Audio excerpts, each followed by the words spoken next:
Steam egg with crab meat. Yan po ang ipapakita ko sa inyo ngayon. Ito po yung mga ingredients natin.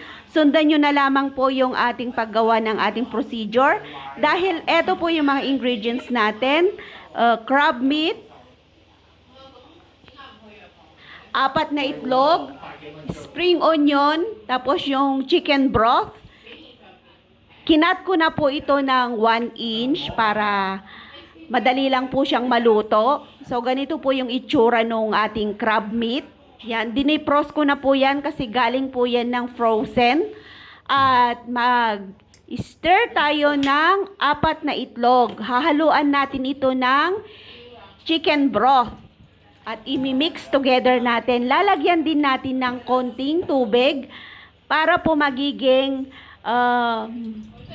malabsa yung ating itlog. Kailangan po talaga maraming tubig pag nag-steam tayo ng itlog para magiging masarap po yung ating i-steam. Yan po yung gusto nila dito sa Hong Kong, yung medyo maraming tubig. So, imimix lang natin yan hanggang mahalong mabuti.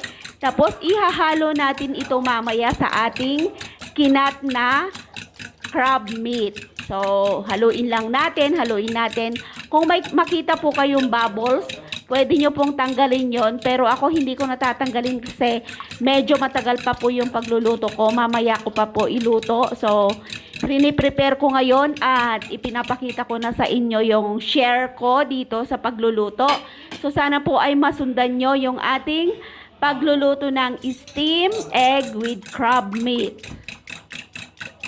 So, after po natin ma-mix together yung itlog at saka yung chicken broth, ilalagay na po natin dito sa ating kinat na crab meat. So, i-prepare na rin po natin yung ating spring onion, hugasan natin at ikat natin ng maliliit. Iyon po yung ilalagay natin sa ibabaw pag nag-steam na tayo ng ating steam egg. So, eto na po, ihahalo ko na po yung ating itlog at iluluto na natin.